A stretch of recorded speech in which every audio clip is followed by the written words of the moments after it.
Seguinte, recentemente eu postei um vídeo analisando o MXRF11 e nesse vídeo teve um comentário que dizia o seguinte: eu comecei a investir esse mês e ainda tenho muitas dúvidas sobre alguns detalhes dos relatórios. Seria legal se você explicasse a importância de algumas informações e como interpretar. Então, eu decidi fazer esse vídeo aqui para facilitar a leitura dos relatórios gerenciais de fundos de tijolo primeiro.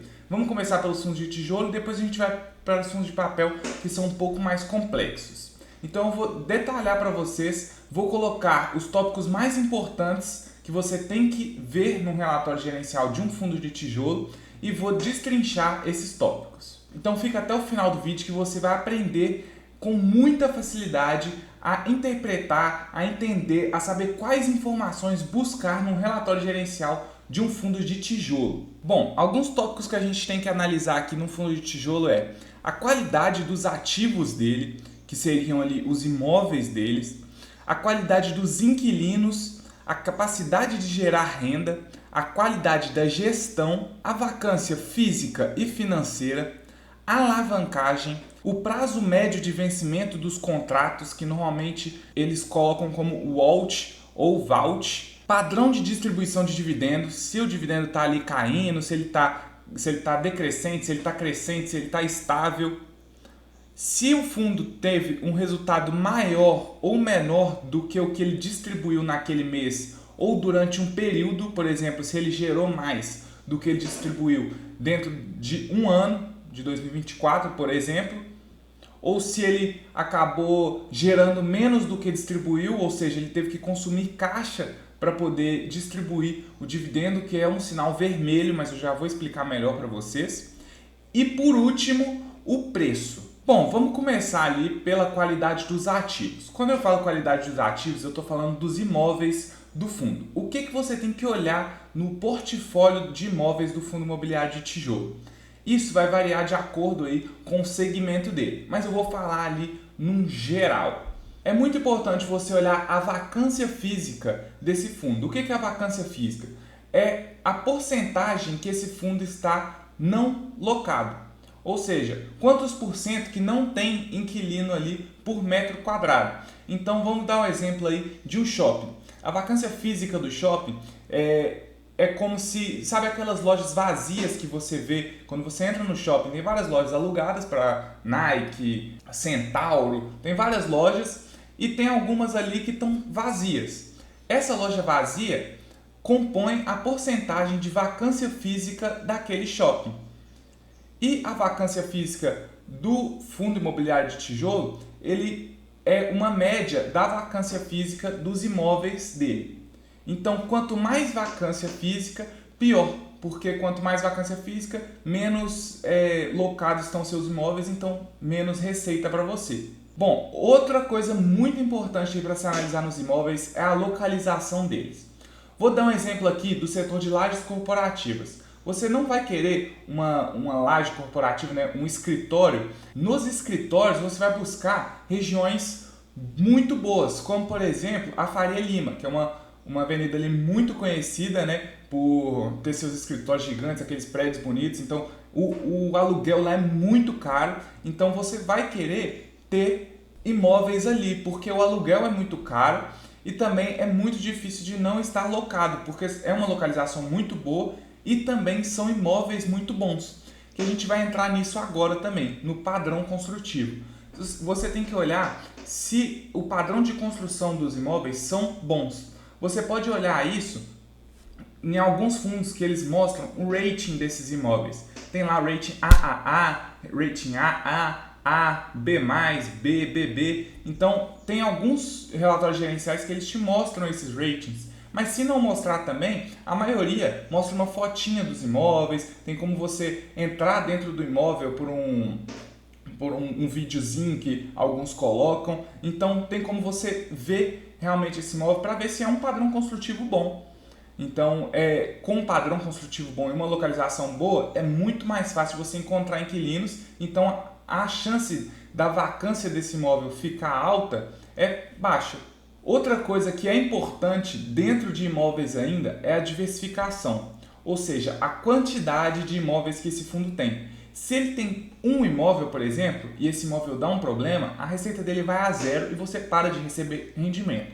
E parando de receber rendimento, automaticamente a cota vai cair muito, porque muita gente vai começar a vender, porque não está pagando rendimento. E o objetivo de fundo imobiliário é pagar rendimento. Então, quanto mais imóveis, melhor, porque você dilui ali a sua receita, dilui a sua vacância, então fica muito mais seguro. Bom, indo agora aqui para a parte de inquilinos, a qualidade de inquilinos. O que você tem que analisar dentro dos inquilinos do fundo imobiliário que você está analisando ali no relatório? É importante você olhar a quantidade de inquilinos que tem. A mesma coisa dos imóveis. Quando você tem muitos inquilinos, você dilui a sua receita, você dilui o seu risco. Então é muito importante você ter muitos inquilinos para não ter ali uma concentração muito grande, ter 50%, 60% da sua receita dependendo de um inquilino. Porque o inquilino normalmente é uma empresa. Se essa empresa der errado, se der algum problema com essa empresa, ela não vai conseguir honrar com seus compromissos, ela não vai conseguir pagar os aluguéis. E dentro disso a gente entra dentro da parte de análise de crédito. O que eu digo com análise de crédito? Você tem que ver se os inquilinos que estão dentro do fundo imobiliário que você está analisando, se eles são grandes inquilinos, se eles têm capacidade de honrar com seus compromissos. Se o inquilino é uma Nike, é uma Gucci, essas empresas gigantescas, é uma Adidas, eles têm como honrar com seus compromissos. Você não vai ter problema com inadimplência. O que é inadimplência? É quando um inquilino não paga o aluguel, ele não honra com seus compromissos. Então o fundo está com um inquilino inadimplente. Adimplente é quando paga certinho, inadimplente é quando não está pagando. Então é importante você analisar aí, ver se a empresa está bem, se o inquilino está bem aí no mercado, para saber se ele vai ter condições de honrar com seus compromissos. Então, eu já acabei falando de todos os tópicos aqui de inquilinos, rapidinho, né? Eu já falei da quantidade de imóveis, já falei da capacidade de honrar com seus compromissos, da inadimplência que vem aí também da capacidade de honrar com seus compromissos, ou também de algum problema que pode ter o segmento do inquilino. Então é bom você olhar o segmento dos seus inquilinos para ver se são segmentos aí seguros, segmentos perenes, porque se forem segmentos cíclicos, pode ser que em algum momento ele não consiga honrar com seus compromissos. Bom, quando a gente entra no tópico de capacidade de gerar renda, o que eu quero dizer com isso? A capacidade de gerar renda é muito importante porque nós precisamos ter na nossa cabeça que fundos imobiliários são para longo prazo. Então você vai carregar esses fundos imobiliários por muitos anos. O objetivo quando você bota seu dinheiro ali num fundo imobiliário é carregar ele por muitos anos, porque aí sim vai valer a pena ter comprado esse fundo imobiliário. E como que a gente analisa essa capacidade de gerar renda do fundo imobiliário? Bom, a primeira coisa é olhar a tipologia dos contratos. A tipologia dos contratos é se os contratos são típicos e atípicos. Inclusive, eu já até fiz um vídeo aqui no canal explicando a tipologia dos contratos, tá? Os contratos típicos e atípicos. Vou deixar no card aqui em cima para vocês. Então, já acessa lá se você não souber o que são contratos típicos e atípicos, já vai lá nesse vídeo que eu explico tudo direitinho, mas eu já adianto aqui que o melhor tipo de contrato, na minha opinião, são os atípicos, porém a gente tem setores aí que são exceção nessa questão dos contratos, mas os contratos que eu mais gosto são os atípicos, mas vai lá nesse vídeo que você vai entender bem melhor sobre a tipologia dos contratos. A gente também tem que olhar o aluguel por metro quadrado. Quanto que é a média do aluguel por metro quadrado daquele tipo de segmento, daquela localização, e ver se esse fundo imobiliário está com o preço adequado do aluguel por metro quadrado. Se tiver muito abaixo, pode ser que não vale a pena. Se tiver muito alto, pode ser que a vacância aumente. Então é bom estar ali na média ou um pouquinho acima da média, mesmo você sabendo ali que está correndo um risco maior, mas é importante saber esse tópico. É importante ver também os indexadores dos contratos. Os indexadores dos contratos, eles servem para quando são feitos reajustes. Então, quando passa ali um período, eu também falei sobre isso lá no vídeo dos contratos, mas quando passa o reajuste, ele reajusta por um indexador. Esse indexador pode ser o CDI, pode ser o IPCA, pode ser o IGPM, porém é importante que seja o IPCA, porque o IPCA é a nossa inflação. Então a gente espera que nossos investimentos, no mínimo do mínimo, reponham a inflação. Então é importante que esses contratos sejam indexados à inflação. Então dá uma olhada nisso, vai ter normalmente ali um gráfico de pizza colocando a porcentagem de qual indexador que os contratos são indexados. Bom, indo aqui para a qualidade de gestão, a gente entra aí num tópico que é muito teórico, é muito difícil, não tem números exatos para você definir a qualidade de uma gestão. Isso aí é realmente vendo um histórico da gestão e acompanhando os fundos que ela gera. Mas eu vou falar aqui de alguns tópicos que te ajudam a analisar uma gestão. Se os relatórios dessa gestora são transparentes e bem apresentados, é um relatório que te passa muita informação de forma transparente ali, de forma clara, sem ficar querendo esconder muita informação, já é um ponto positivo para essa gestora, porque ela não está buscando ali esconder nada, está realmente passando o que está acontecendo no fundo, independente se ele está bom ou ruim, ela está te passando a informação, então é um ponto positivo aí para a gestora, eu gosto de gestoras assim. Outro ponto que a gente pode olhar aí nas gestoras é sobre a emissão de cotas.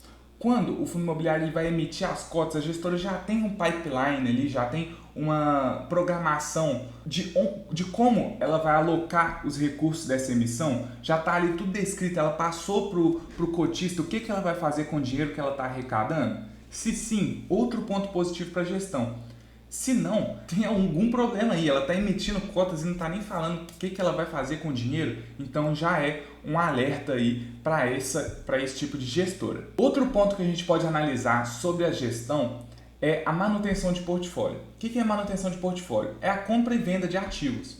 Se um ativo ali ele não está caminhando muito bem, a gestora tem que vender ele para repor com um ativo bom. Então a gente começa a analisar essa venda e compra de ativos da gestora para ver se ela está fazendo um bom trabalho, para ver se ela está reciclando bem esse portfólio. Então é outro ponto que a gente pode analisar aí da gestão. Eu recomendo vocês analisarem gestoras já bem conhecidas no mercado, porque as gestoras mais conhecidas elas são muito mais seguras e passam uma confiança muito maior, então você vai acabar não tendo tanta dor de cabeça com gestora assim. Bom, sobre a alavancagem ela é basicamente a dívida do fundo. Dívida nem sempre é ruim. A dívida ela pode sim ser boa, ela está fazendo o fundo crescer em alguma das vezes. Mas a gente tem que olhar a porcentagem dessa dívida. Se for uma dívida com uma porcentagem muito alta, pode ser que o fundo passe muito perrengue, passe dificuldade para pagar, então é um risco maior. Então você encontrar ali fundos com 40% de alavancagem é uma alavancagem muito alta. Mas, por exemplo, nós encontramos bons fundos com alavancagens altas também.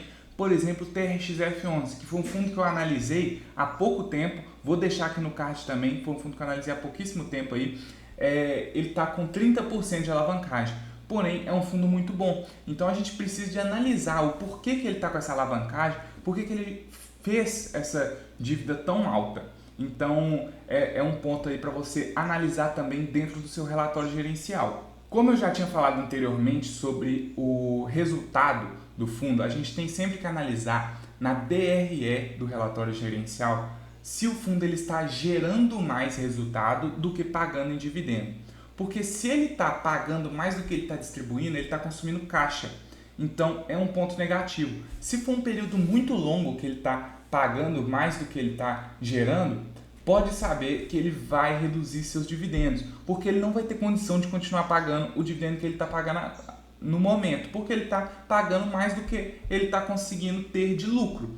Então é um ponto de atenção aí. A gente não pode analisar 2 meses, porque pode ter esse mês que o fundo vai gerar menos do que pagou. A gente tem que olhar um período maior, olhar aí 12 meses, 6 meses, 18 meses. A gente tem que pegar uns períodos maiores para saber como está a saúde financeira desse fundo imobiliário. Então, quando a gente analisa essa parte da DRE, a gente consegue ler a DRE bem, a gente consegue saber muito sobre a saúde financeira desse fundo imobiliário. Então é muito importante conhecer sobre DRE. Se vocês quiserem, eu posso fazer um vídeo só lendo DREs, que aí vocês conseguem ter mais facilidade de entender ela. Enfim, é isso. Eu espero que vocês tenham gostado, eu espero que tenha facilitado aí, vocês tenham anotado cada tópico que eu coloquei aqui para vocês, para facilitar nessa leitura do relatório gerencial. E aí continuem acompanhando aí os vídeos de análise dos fundos imobiliários, que lá eu leio realmente o relatório e facilita muito para vocês. E agora com esses pontos que eu coloquei para vocês, vai ficar muito mais fácil de entender a leitura. Quando vocês forem ler, vocês não precisam de ler aquelas 20 e tantas páginas do relatório. Você pode procurar ali nos tópicos que eu falei, você procura cada coisa ali dentro do relatório gerencial para facilitar essa leitura, que você termina de ler o relatório ali, em 10, 15 minutos você já leu o relatório inteiro, já está sabendo muita coisa sobre o fundo, se é um fundo bom ou ruim. Então, para quem não tem muito tempo para fazer essa leitura dos relatórios, ajuda bastante. Então, eu espero que vocês tenham gostado. Deixa seu like, se inscreve no canal, ativa o sininho aí para você receber as notificações de todos os vídeos que eu postar aqui e tamo junto!